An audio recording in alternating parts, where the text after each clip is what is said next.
No MP Cidadão de hoje, você vai saber como o CAU Cidadania, do MPRJ, está atuando no combate ao coronavírus. Também vai se informar sobre o MPRJ nas redes sociais.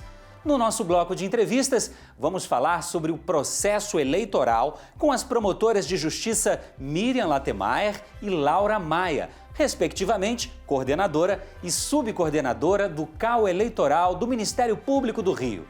E teremos mais uma edição dos nossos quadros Por Dentro do MPRJ e Juridiquês. Está no ar para todo o Brasil o MP Cidadão, o Ministério Público mais perto de você.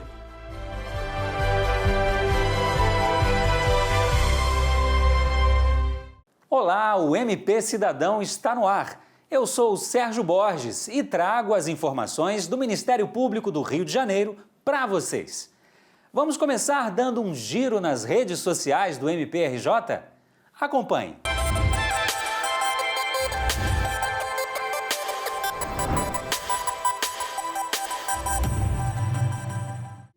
Nas redes sociais do MPRJ, o cidadão vai conhecer mais sobre a atuação da ouvidoria da instituição nos últimos 6 meses, de novembro do ano passado até abril deste ano, período em que foram computadas 16.996 comunicações. Os posts apresentam dados sobre as áreas mais demandadas, os meios mais utilizados e também o novo número de atendimento do órgão pelo WhatsApp. Fique ligado!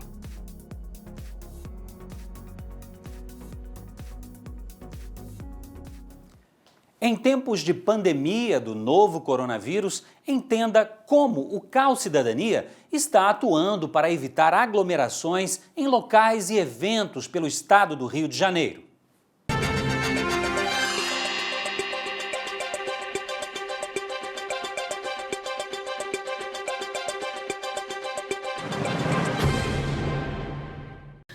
O Ministério Público é o defensor constitucional da sociedade. Trabalhamos na educação, na saúde, no idoso, trabalhamos na defesa das crianças e dos adolescentes. O que não se encaixa em nenhuma dessas áreas vai ser trabalhado pela cidadania. Estamos vivenciando uma pandemia e situações nunca antes enfrentadas têm sido levadas ao Ministério Público exigindo uma atuação. Os decretos do governador, dos prefeitos, têm elegido o isolamento social como medida mais eficaz para combater a pandemia, como preconiza a Organização Mundial da Saúde. Assim, foram expedidas diversas recomendações e algumas ações civis públicas foram ajuizadas no intento de se evitar que eventos com aglomerações de pessoas fossem realizados. Assim, nós entramos com ações civis públicas e recomendações contra entidades que insistiam em promover eventos religiosos, pessoas que queriam realizar carreatas, além de ter entrado contra instituições bancárias que estavam formando filas, proporcionando que o vírus se disseminasse com maior facilidade. De certo que há direito de livre expressão, direito ao culto e direito de ir e vir. Mas nesse momento, o Ministério Público entende que o principal é zelar pela vida, é zelar pela saúde. Assim, essas ações foram efetivadas no intento de se preservar o sistema de saúde, de se evitar que o vírus tenha um alcance maior de pessoas e o sistema de saúde entre em colapso. Por outro lado, o trabalho da cidadania também tem sido focado no zelo pelo patrimônio público. A Lei 13.979 de fevereiro de 2020 flexibilizou as contratações públicas, a forma de se realizar as contratações públicas. Não sem razão, para conter uma pandemia é necessário ter agilidade. Nesse sentido, é importante que o gestor de fato tenha essas facilidades proporcionadas pela lei. Lei essa que também garante e também estabelece que tudo seja feito com transparência.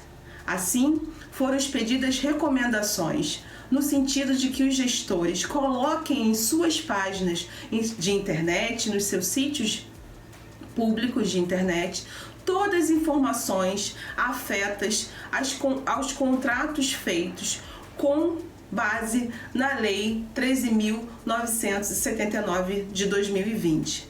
Essa lei tornou mais fácil o processo de licitação, flexibilizou as exigências ali contidas na Lei 8.666 de 93.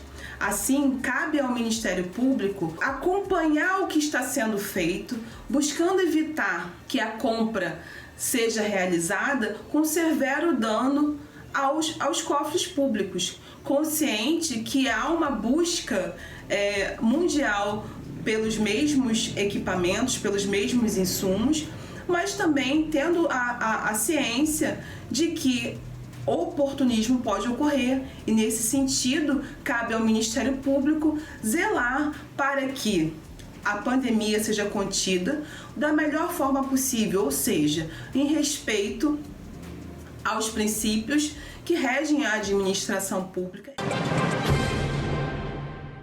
Obrigado, doutora Marcela. Nós vamos continuar acompanhando o trabalho do CAU Cidadania e do MPRJ na garantia dos direitos dos cidadãos fluminenses. E vamos agora para um rápido intervalo. Na volta, uma entrevista exclusiva com as promotoras do CAU Eleitoral do MPRJ. O MP Cidadão volta já.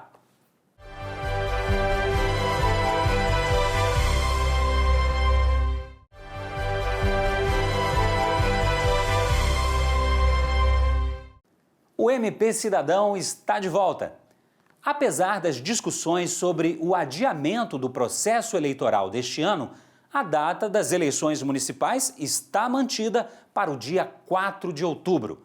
Para falar sobre o processo eleitoral no estado do Rio de Janeiro, o repórter Paulo Chico esteve na sede do MPRJ com as promotoras de justiça Miriam Latermaier e Laura Maia. Acompanhe.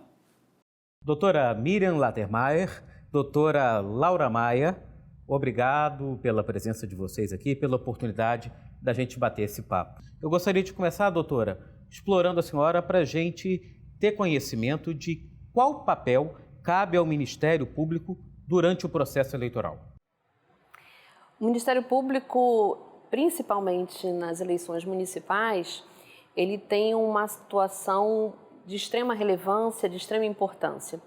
Cabe a ele toda a fiscalização do processo eleitoral, de forma que as eleições ocorram não só com tranquilidade, mas que permaneça a lisura do pleito, a igualdade entre os candidatos. Nós atuamos na fiscalização desde o início, na propaganda. Nós recebemos diversas ouvidorias em todo o estado, no tocante a eventuais irregularidades, eventuais abusos que já são praticados desde antes do início do processo de registro de candidatura. E o Ministério Público apura todas essas denúncias de forma a que, no momento oportuno, possam ser ajuizadas ações eleitorais que possam trazer a cassação não só do registro de candidatura, mas também dos diplomas de eventuais candidatos que tenham praticado ilícitos eleitorais. Doutora Miriam, fake news, né? As famosas notícias falsas, que longe de serem uma brincadeira, sempre têm uma intenção concreta por trás, né? Elas serão provavelmente, a senhora acredita, o principal problema, o principal desafio a ser vencido nas eleições desse ano? Como combatê-las? Nós acreditamos que as fake news realmente serão um grande desafio nas eleições vindouras. Na realidade, nas eleições de 2018 já foram um grande desafio. Nós verificamos uma grande quantidade de notícias falsas, de compartilhamentos de notícias falsas, não só em relação a candidatos e partidos, mas principalmente em relação à própria justiça eleitoral. em relação à urna eleitoral, à violação do sigilo do voto. Isso acaba colocando o eleitor numa situação desconfortável, uma situação de medo, de não saber como votar, se seu voto vai ser respeitado. Em relação a como combater as fake news, realmente talvez seja o maior problema que a gente tenha. Porque elas são ainda uma novidade, né? Elas são uma novidade, o compartilhamento hoje em dia com as redes sociais, com a internet, é muito rápido. Então, assim, é uma questão que se coloca, não é só nem uma questão de enfrentamento propriamente na justiça eleitoral, é a da educação, né? Isso o TSE realmente tem feito muito, que o eleitor, o cidadão, tem que ter cuidado ao compartilhar.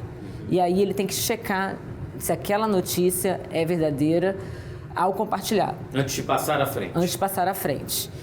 Se passar à frente uma notícia falsa, ele, sabendo que a notícia é falsa, ele pode ser processado por um crime de calúnia, de injúria, de difamação, a depender do caso concreto.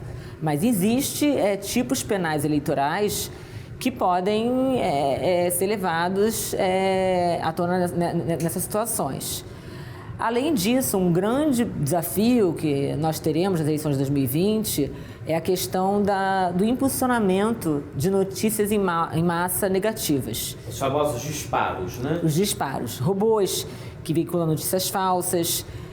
Nós já tivemos um problema similar em 2018 e a Justiça está se aparelhando para que esses fatos não voltem a ocorrer em 2020. Caso se perceba um fato desses, caso se chegue ao Ministério Público, seja através de ouvidoria, seja através de uma denúncia com provas contundentes, podem ser propostas ações eleitorais que também podem levar à cassação do registro do próprio candidato, comprovado que ele estava ciente desse compartilhamento falso. Ou seja, nesse caso aí é a tecnologia que funciona para o lado de lá, também aplicada à questão da investigação, da apuração por parte do sistema eleitoral. Lógico que não é uma prova fácil, mas ela é uma prova possível. Ela é uma prova possível. Hoje em dia, a tecnologia pode ser curada, pode ser investigada e constatada essa irregularidade. Realmente, o Ministério Público ele tem a legitimidade para entrar com uma eventual ação de abuso de poder político e econômico. Queria falar um pouquinho com vocês, com as senhoras, a respeito da compra de voto, né, que é um drama no Brasil, né? Existe o folclore verdadeiro da dentadura, a parte inferior antes e a parte superior depois, um pé de sapato e depois o outro pé de sapato, né? E a gente ainda tem essa ideia, muitas vezes, de que isso acontece só no interior, só nos rincões do país, né?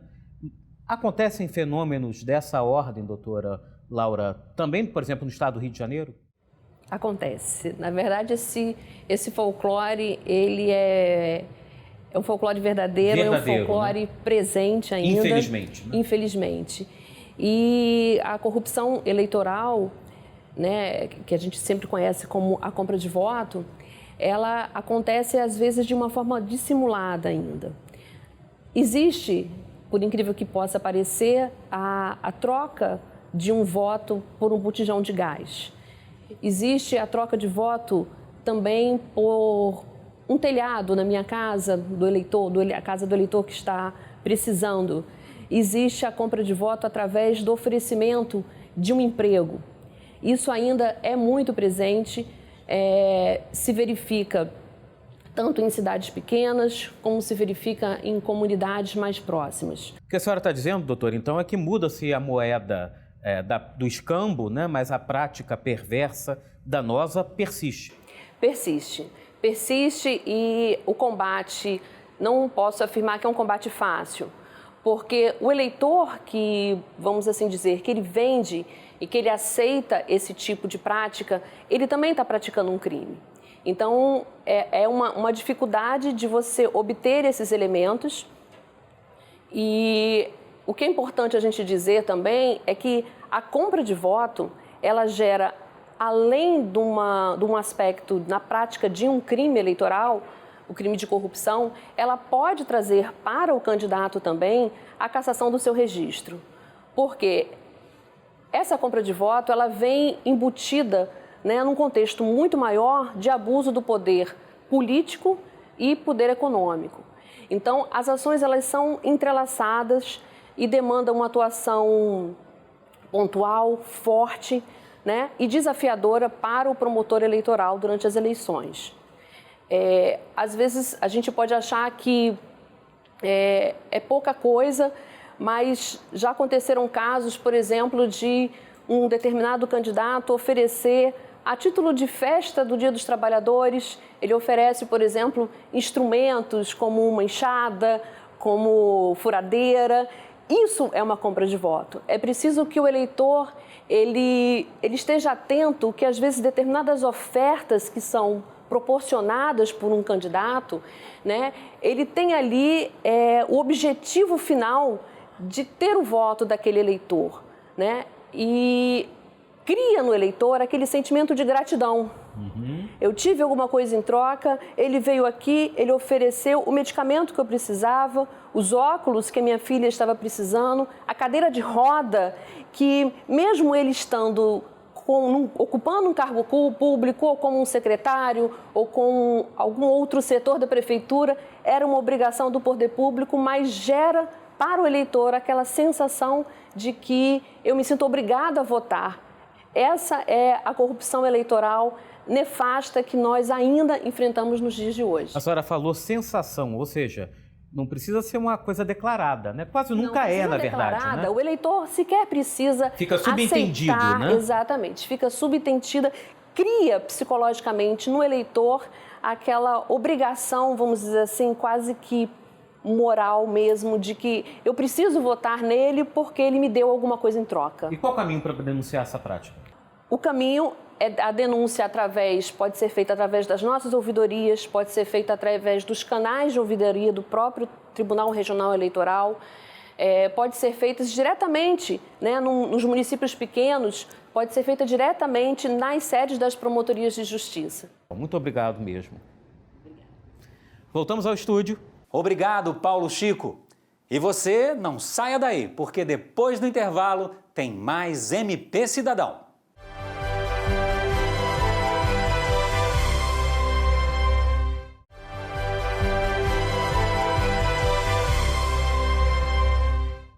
O MP Cidadão está de volta. Você aí de casa, sabe como os procuradores atuam na segunda instância? Fique ligado na segunda parte do quadro Por Dentro do MPRJ para descobrir.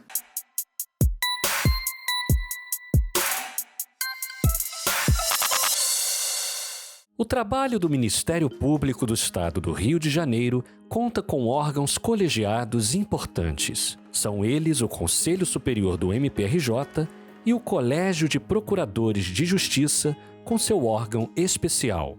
O Colégio de Procuradores de Justiça é presidido pelo Procurador-Geral de Justiça e composto por todos os procuradores de justiça que atuam nos tribunais. Compete a ele, entre outras funções, opinar sobre a autonomia do MPRJ e sobre assuntos de interesse institucional.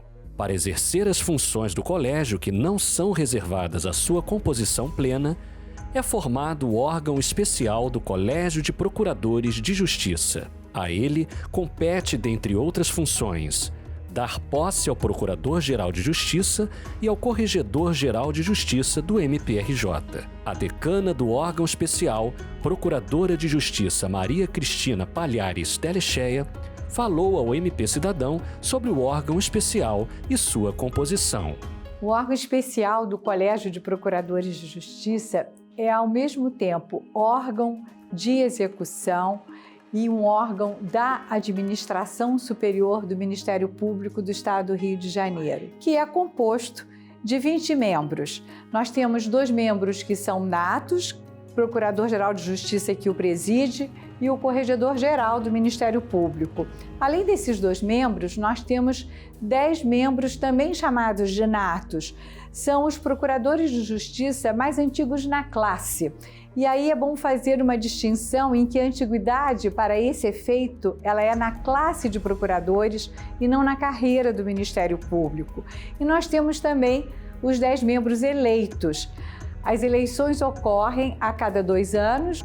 Nós temos as atribuições macros, que seriam aquelas diretrizes institucionais, tudo que disser respeito à autonomia do Ministério Público e todas as ações de interesse do Ministério Público passam necessariamente pelo órgão especial. Outro órgão colegiado da instituição é o Conselho Superior, que fiscaliza a atuação do MPRJ e zela pelos princípios institucionais. O Procurador de Justiça Marcelo Daltro, decano do Conselho Superior do MPRJ, falou ao MP Cidadão sobre a formação e as atribuições do Conselho.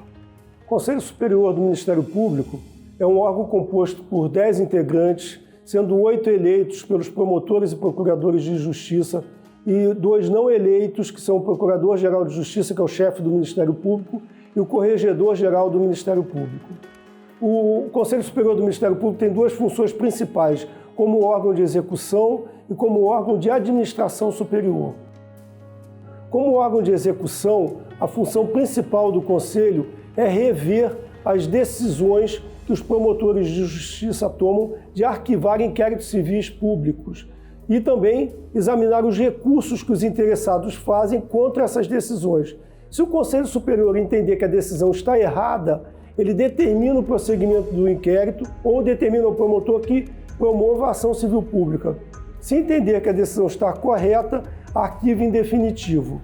Como órgão de administração, o Conselho Superior tem 2 funções principais. A primeira é indicar ao Procurador-Geral de Justiça os promotores e procuradores capacitados a serem removidos ou promovidos e também acompanhar os promotores de justiça no estágio probatório. O estágio probatório é aquele período inicial na carreira em que o membro do Ministério Público é acompanhado e pode ser confirmado pelo Conselho Superior ou excluído da carreira pelo Conselho Superior. E se você quiser saber mais sobre o assunto, reveja o programa anterior no canal oficial do MPRJ no YouTube. Toda semana, o MP Cidadão esclarece a linguagem técnica do direito para você. Hoje, a promotora Lúcia Iloísio explica o que são as medidas protetivas.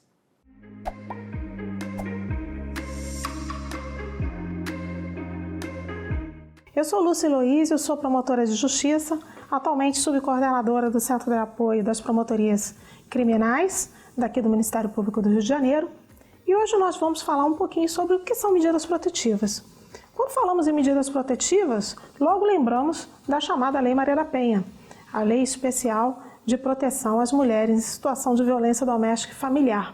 E como o próprio nome já indica, são medidas que visam justamente a proteger a mulher que sofre ou sofreu uma situação de violência doméstica e familiar. Essas medidas protetivas são uma inovação da Lei Maria da Penha e a mulher, quando ela registra uma ocorrência, quando ela registra uma violência perante uma delegacia, ela já pode desde logo requerer essas medidas de proteção, que vão ser encaminhadas para o juízo competente para que possa então analisar ali as informações que foram coletadas por ocasião daquele registro de ocorrência. E muitas das vezes essas medidas são sim deferidas em prol dessas mulheres. As principais delas são as medidas de afastamento do lado agressor, de proibição de contato e a aproximação desse agressor com aquela mulher. São medidas eficazes e que muitas vezes vão ser suficientes para fazer cessar uma situação de violência doméstica e familiar.